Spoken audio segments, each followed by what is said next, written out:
오늘 본문은 요단 동쪽 지파의 분배를 마치고 요단 서쪽 기업의 분배를 나누는 과정입니다. 그리고 그 과정 가운데 갈렙이 헤브론 땅을 기업으로 요청을 하고 그 요청을 응답하며 전투가 이루어지는 장면입니다. 오늘 본문을 통하여 그 몇 가지 생각해 볼 수 있는 것은, 먼저 첫 번째로는 제사장 엘르아살과 눈의 아들 여호수아와 이스라엘 자손 지파의 족장들이 분배했다라는 그 1절의 순서입니다. 여호수아가 나이가 많아 늙었고, 그 나이가 많아 늙은 여호수아에게 그 큰 동역자 둘이 있었는데요. 첫 번째로는 엘르아살, 두 번째로는 갈렙이라는 동역자가 있었다라는 겁니다. 우리 공동체 가운데, 우리 가족 가운데, 우리 교회 가운데, 이 시대 가운데 하나님께서 엘르아살 같은 동역자가 있느냐, 갈렙 같은 동역자가 있느냐 묻고 계시다라는 것이죠. 그래서 오늘 본문은 내가 엘르아살 같은 동역자가 되게 해주고 갈렙과 같은 동역자가 되게 해달라고 여호수아, 이 여호수아라는 이름이 이 예수아, 예수, 우리가 예수님에게 어떤 동역자로 살아가야 할지를 꿈꾸는 시간이 되기를 바랍니다. 나아가 우리가 여호수아처럼 작은 예수가 되어서 이 시대를 향해 외치고 정복 전쟁을 향해 나아갈 때 엘르아살과 갈렙 같은 동역자가 되기를, 동역자가 함께하기를 꿈꾸는 것 또한 필요할 것입니다. 엘르아살은 누구입니까? 엘르아살은 제사장은 레위지파, 레위지파는 땅을 물려받지 못합니다.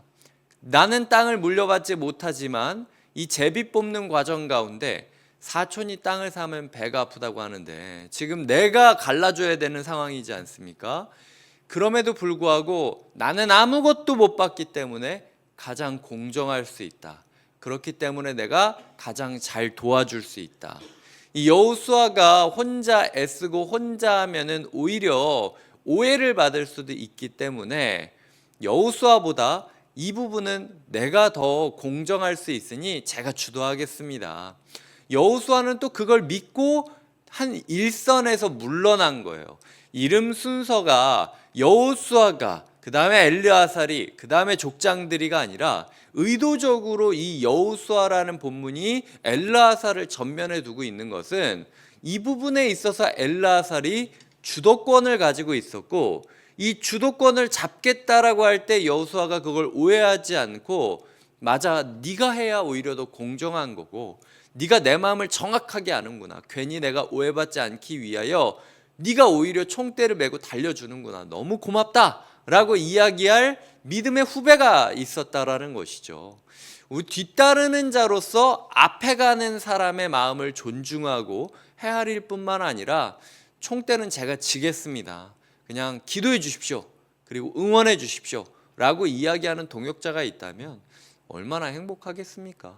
이런 교역자들이 우리 교회 가운데 있기를, 이런 순장님들이 우리 교회 가운데 있기를, 이런 봉사팀장님들이 우리 교회 가운데 있기를 꿈꿔주시고, 내가 그런 사람이 되어야겠다 사모해 주시고, 그리고 나아가 내가 지금 이 자리에 있는 것은 레위지파로서 감투질하는 게 아니라 오히려 더 총대 메고 달리라는 뜻이구나 라는 마음으로 뒤따라주는, 소위 말해서 리더십이 있다면 뒤에서 따라와주는 그 작은 리더십, 팔로우 리더십들이 필요하다라는 사실들을 우리가 기억해야 돼요.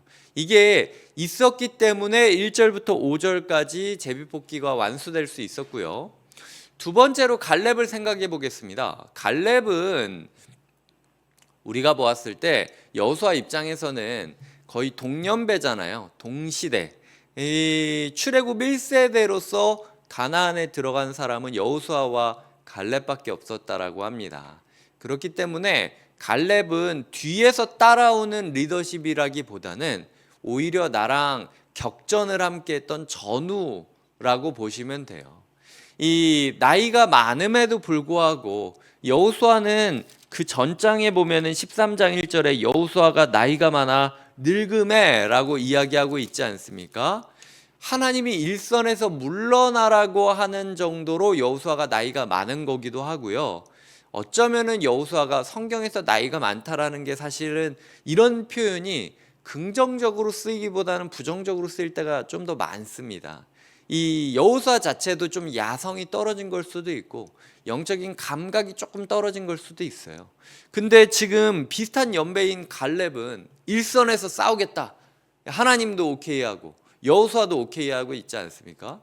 그래서 학자들 같은 경우는 오히려 이 13장 1절과 14장의 이 모습을 대조하면서 오히려 여호수아보다 갈렙이 더 탁월한 모습을 보이고 있다라고 극단적으로까지 얘기하는 사람도 있고요. 이 어느 정도 일리가 있는 이야기입니다.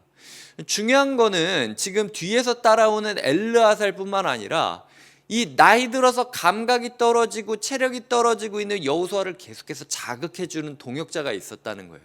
그게 갈렙이라는 동역자라는 겁니다. 나이가 많아? 나는 지금 85세인데도 쌩쌩한데 너 자기 관리 못한 거 아니야?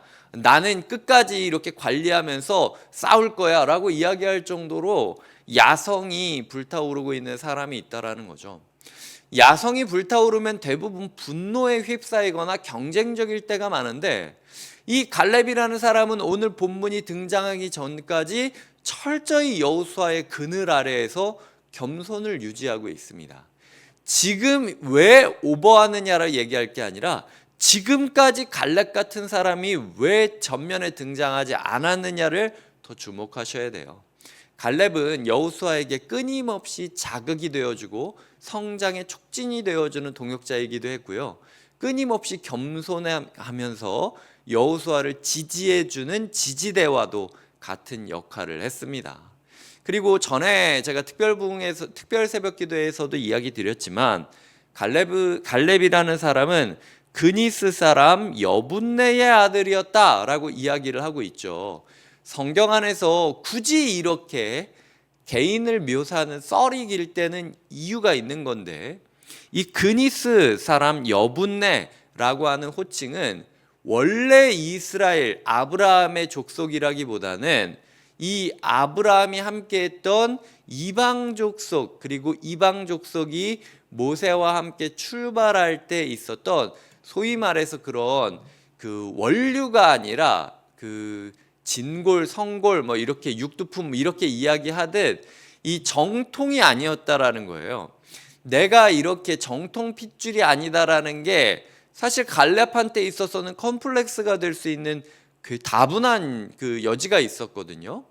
여호수아를 왜 택했을까라고 이야기할 때 우리 중에 많은 사람이 갈렙이었다면요, 야 하나님 핏줄로 평가하시네, 나랑 여호수아랑 무슨 차이가 있다고 오히려 이렇게 반란의 주역이 될 수도 있어요. 나중에 뭐 사무엘하 뭐 이렇게 열왕기상하 이렇게 보면은 네가 원류네 내가 원류네 나는 쓰임 못 받네 뭐 서로 투닥투닥거리는 모습 보일 수 있는데 갈렙이 그런 비교 의식과 경쟁 의식 때문에 이 오히려 분노나 아니면 실수를 할 수 있는 상황이었거든요. 그럼에도 불구하고 갈렙은 사명만 바라보고 있었다라는 것이죠. 그렇기 때문에 우리가 갈렙 같은 동역자가 되기를, 비교 의식도 버리고 경쟁 의식도 버리고 분노도 버리고 자기 관리를 철저히 할 뿐만 아니라 끝까지 내가 따라가는 나의 지도자에게 동기부여가 되고 자극을 성장을 촉진하고 지지대가 되어주겠다라고 이야기하는 신뢰 관계가 구축된 동역자로 살겠다. 그리고 그런 동역자가 우리 곁에 있었으면 좋겠다. 꿈꾸는 시간이 되어야 한다라는 거죠. 여호수아 입장에서 봤을 때 엘르아살과 갈렙이 굉장히 대조될 수도 있어요. 우리 입장에서 보자면. 왜냐면은 여호수아가 제비 뽑아야 된다라고 할 때 엘르아살은 자기보다 앞서 도와줬잖아요. 근데 자기를 알 만큼 아는 사람이 갈렙이 지금 난 제비 뽑기 안 할래, 저거 나 줘 라고 이야기를 하는 거잖아요. 여호수아 입장에서는 야, 너 지금 나한테 대드는 거야? 내가 원칙 분명히 세웠는데 네가 이거 안 듣겠다라는 거는 원칙을 깨트리겠다라는 거야? 요런 부분에 있어서 여호수아도 오해할 수 있었어요. 하지만 갈렙은 누구보다도 힘든 곳에 내가 가겠다. 총대를 메고 갈렙 또한 여호수아도 그걸 오해하지 않고 도와줘서 고맙다. 남들은 제비 뽑은 것도 마지못해 봤는데 너는 제비 뽑히면 안 될 것 같은 곳도 가겠다라고 해주니 너무 고맙다 라고 생각하면서 서로가 서로를 더 사랑하고 존중했던 게 여호수아와 갈렙의 관계라는 것이죠. 우리의 삶 가운데 우리가 예수님에게 그런 모습으로 살아가고 있는지 돌아보셔야 될 것입니다.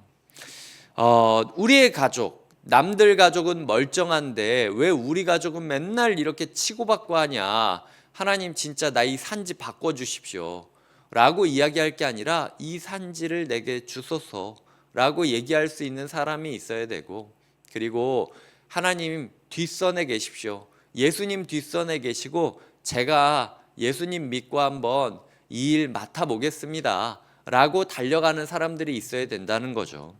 교회 안에서 좀 대하기 어렵거나 함께하기 조금 불편한 분들이 있을 수 있습니다. 여기가 종합병원인데 그런 분들 왜 없겠습니까? 영적인 종합병원 가운데 나만 치료받겠다라고 이야기하는 게 아니라, 목사님 혹시 좀 다른 분들이 불편해하시거나 좀 껄끄러워하시는 분이 있다면 저랑 같이 다락방하게 해주세요. 제가 붙잡고 같이 예수님이라는 의사한테, 저도 변변찮지만 같이 대기실에 있고 같이 예수님한테 가이드하겠습니다 라고 얘기해주는 사람들이 사실은 엘르아살이자 갈렙이에요. 나는 저 사람이 좋다, 저 사람은 불편하다, 그러니까 저 사람은 빼줘라, 저 사람은 나랑 꼭 있어야 된다. 이거는 사실 지금 14장의 맥락과는 전혀 떨어져 있는, 마치 제비 뽑는 거 나는 받아들이지 않고 내 마음대로 하겠다라는 거랑 똑같은 거라는 거죠. 적어도 저희 교회 이름이 곁에 있는 교회이지 않습니까? 그렇다면 이 제비 뽑기의 정신이 꼭 우리가 제비 뽑겠다, 모든 일을 제비 뽑아서 해결하자, 이게 아니라 하나님께서 제비 뽑을 정도까지 이 사람들이 편먹고 좋은 땅 차지하고 서로 싸우고 이런 것들을 경계하셨다면, 오히려 엘르아살과 갈렙처럼 우리가 하나님 그럴 필요 없습니다, 우리 좋은 땅 안 가도 돼요, 저 사람들 좋은 다락방 보내주시고 저 사람들을 좋은 봉사팀 보내주시고 제가 허드렛 일하고 제가 불편한 데 있겠습니다, 저는 예수님만 있으면 되고요, 끝까지 싸울 겁니다, 싸울 장소를 주시지 제가 먹고 놀 장소 주시지 않은 거 제가 알고 있습니다. 이게 우리가 곁에 있는 교회로서 해야 될 고백입니다. 엘르아살처럼 갈렙처럼 살아가겠다라고 꿈꾸시는 하루 되시길 주님의 이름으로 축복드립니다. 기도하시겠습니다. 하나님 아버지 감사합니다. 우리가 예수 그리스도께 엘르아살처럼 갈렙처럼 좋은 동역자가 되는, 그리고 우리 곁에 엘르아살과 갈렙 같은 좋은 동역자가 이루는 그런 하루가 되게 하여 주시옵소서. 예수님의 이름으로 기도드립니다. 아멘.